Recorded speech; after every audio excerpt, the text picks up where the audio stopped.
বাংলাদেশে এখন যারা আওয়ামী লীগকে ভয় দেখাচ্ছেন তাদের সাথে 1000 গুণ বেশি বোঝেন, জানেন এবং তাদের সেই 1954 থেকে 1954 সন থেকে আজ অবধি বিরূপ পরিস্থিতি মোকাবেলা করার অভিজ্ঞতা আছে।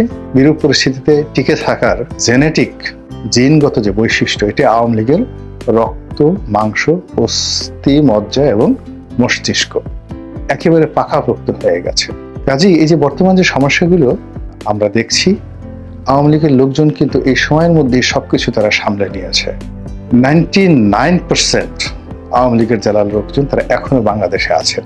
তাহলে এই যে একটা শক্তি, এটি একটা জীবন্ত আগ্নেয়গিরি কিন্তু ঘুমন্ত। আবার বলছি, জীবন্ত আগ্নেয়গিরি কিন্তু ঘুমন্ত।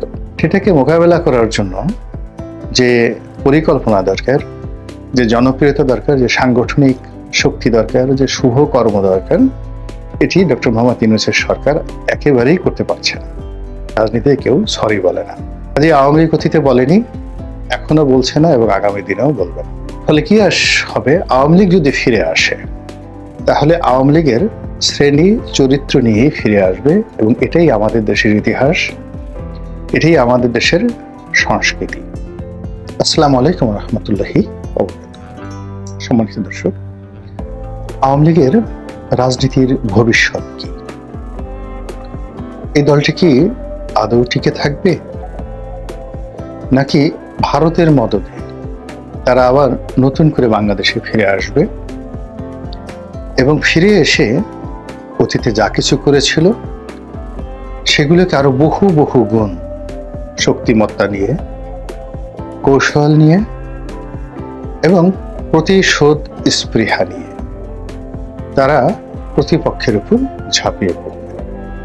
তাদের যে অংশটি পালিয়ে গিয়েছেন, যে অংশটি দেশের মধ্যে পালিয়ে রয়েছেন অথবা দেশের বাইরে রয়েছেন, আর যারা ইতিমধ্যে ধরা পড়েছেন, তাদেরকে কি খুব দ্রুত বিচারের আওতায় এনে সবাইকে সাজা দেওয়া হবে এবং সেটা 6 মাস থেকে 1 বছরের মধ্যে যে দ্রুত বিচার ট্রাইব্যুনাল রয়েছে সেটি, অথবা আইসিটি যেটা ইন্টারন্যাশনাল ক্রাইম ট্রাইব্যুনাল রয়েছে সেটি, অথবা একেবারে আলাদা একটা অর্ডিন্যান্স করে খুব তড়িঘড়ি করে সামরিক আদালতের মতো করে জাস্ট 90 ডেজ বা 45 ডেজ এর মধ্যে বিচার কার্য তড়িঘড়ি করে সমাধান করে আওয়ামী লীগের একেবারে প্রথম সারির এরকম কয়েক হাজার নেতাকর্মীকে ফাঁসিতে ঝুলানোর ব্যবস্থা করা হবে কিনা, এগুলো নিয়ে কিন্তু আলোচনা হচ্ছে।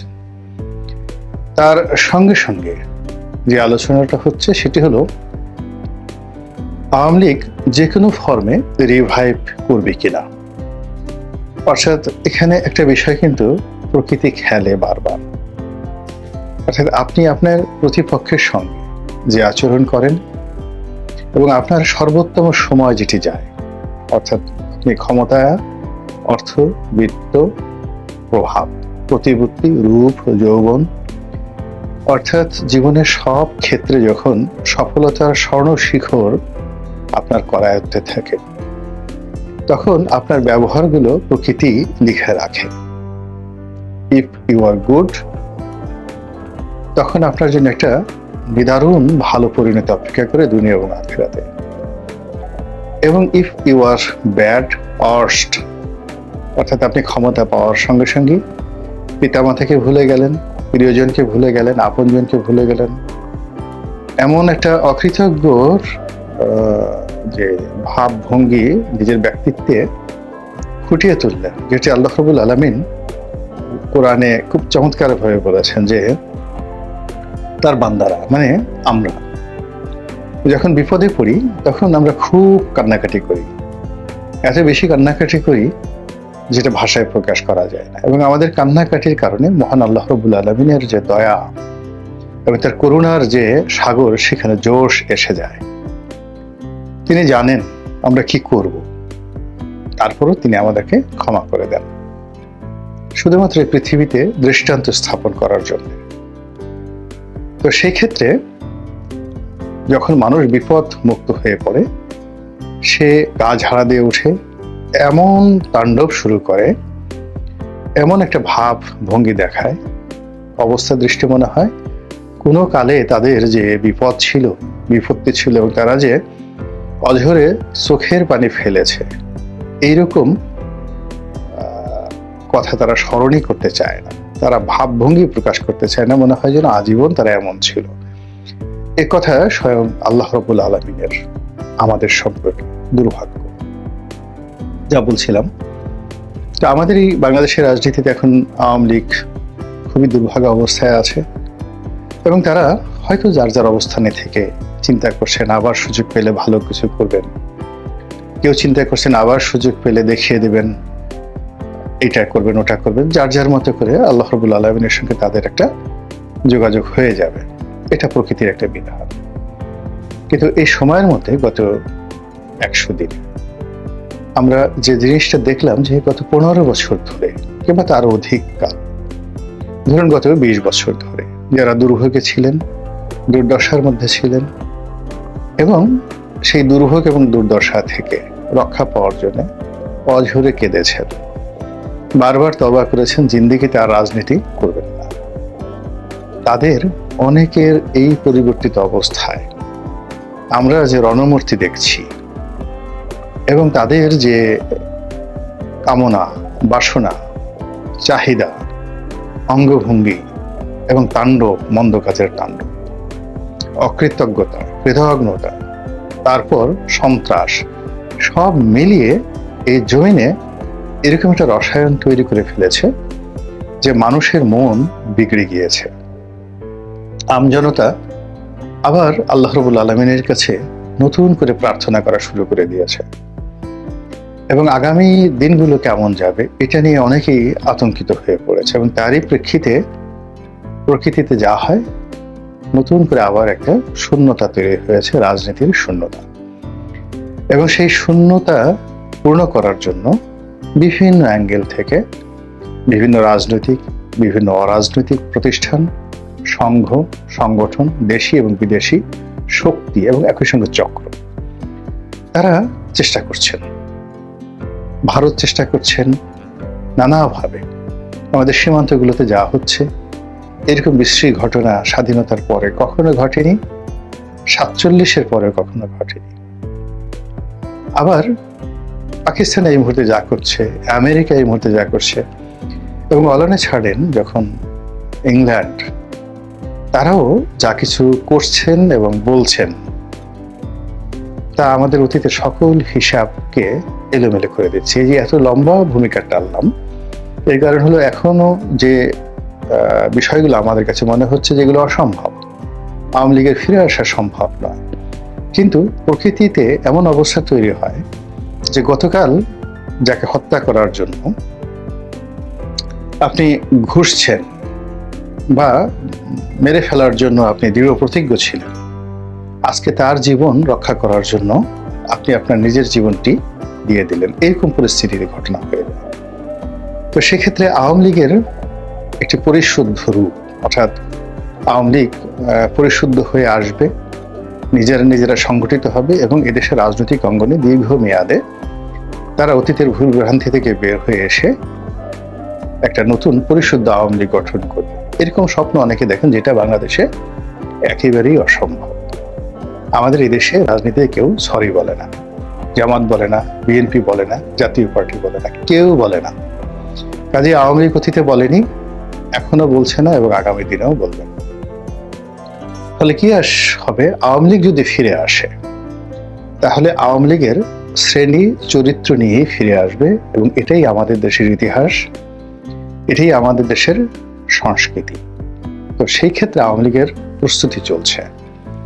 কি প্রস্তুতি চলছে? আপনি আওয়ামী লীগের যে নেতা, তাদের অনেকের দেশে এবং দেশের বাইরের মুভমেন্ট দেখলে কিন্তু আপনি বুঝতে পারবেন। তারা এই মুহূর্তে ভারতকে দিয়ে এমন কিছু ঘটাচ্ছে,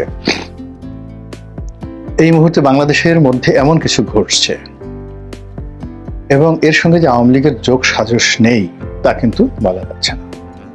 তার সঙ্গে সঙ্গে বর্তমান সরকারের যে ভুল এবং ভ্রান্তি, এবং তাদের নানা কর্মকাণ্ডে ব্যবসায়ী সমাজের মধ্যে যে বিরূপ প্রতিক্রিয়া তৈরি হয়েছে, বড় বড় কর্পোরেট হাউসগুলো দরকার হলে তারা তাদের সর্বস্ব বিক্রি করে অতীতের সেই যে স্বর্ণালী দিন যখন তারা গণভবনে যেতেন, প্রধানমন্ত্রীকে তোষণ করতেন, সেই সুদিন ফিরিয়ে আনার জন্য এখন তারা যে অবস্থার মধ্যে পড়েছে, তারা দরকার হলে আত্মাহুতি দিতেও প্রস্তুত।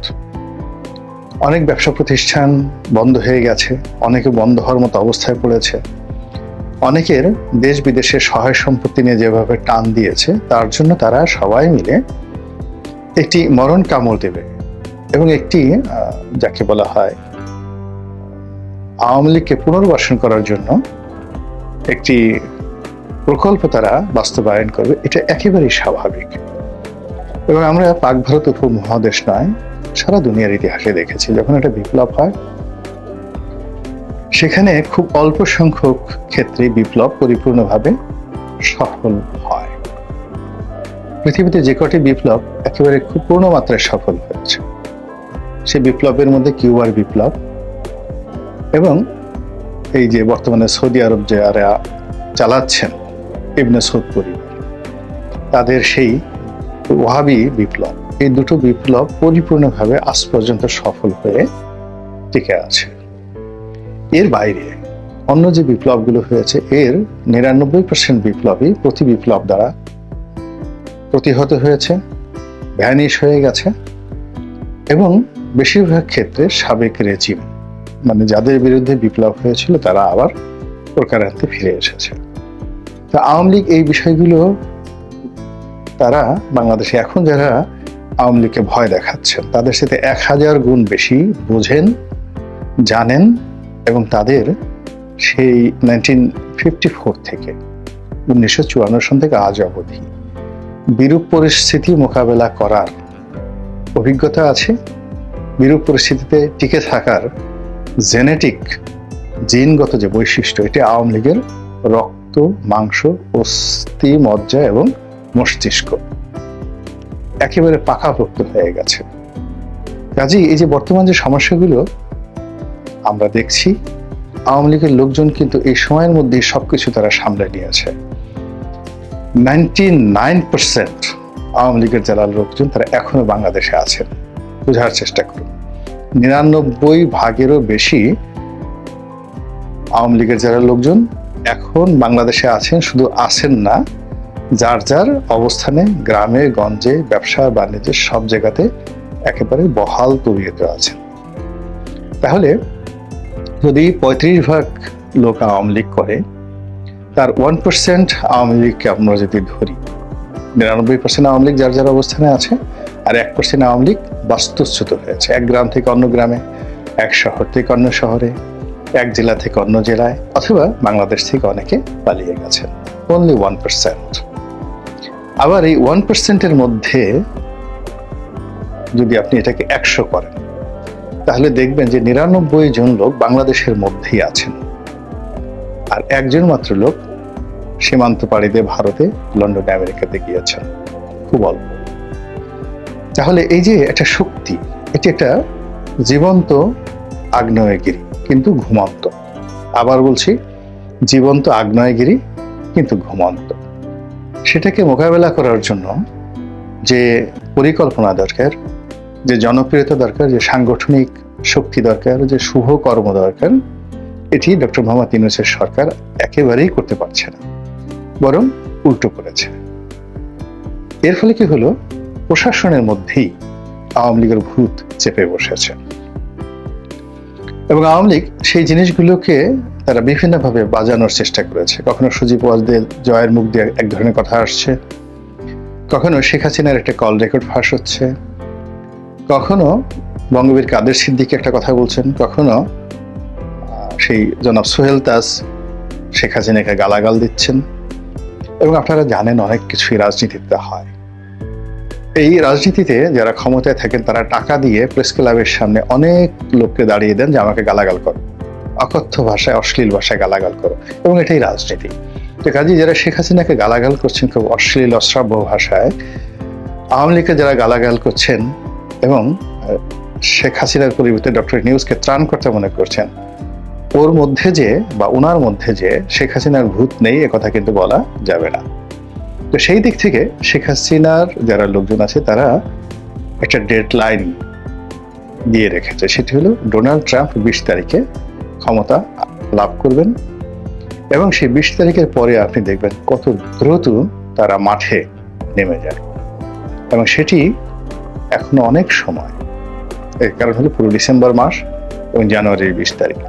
এই সময়টি যদি ইউনূস সরকার এবং তার সমর্থক যারা রয়েছেন তারা এই আওয়ামী লীগের এই 20 তারিখের পরের যে ডেডলাইন এটাকে মোকাবেলা করার জন্য প্রস্তুতি নিতে পারে, তখন এক ধরনের সমীকরণ রচনা হবে। আর যদি তারা ক্রমশ এখন যে দুরবস্থার মধ্যে আছে তাদের এই দুরবস্থা বাড়তে থাকে, হানাহানি বাড়তে থাকে, ব্যর্থতার পরিমাণ বেড়ে যায়, তাহলে আওয়ামী লীগের যে ডেডলাইন এটি 20 তারিখ থেকে এগিয়ে 20শে ডিসেম্বর যে হবে না এই কথা আমি এখনো বলতে পারছি না। আল্লাহ আমাদের সবাইকে হেদায়েত দান করুন এবং হেফাজত করুন। আসসালামু আলাইকুম ওয়া রাহমাতুল্লাহি ওয়া বারাকাতুহু।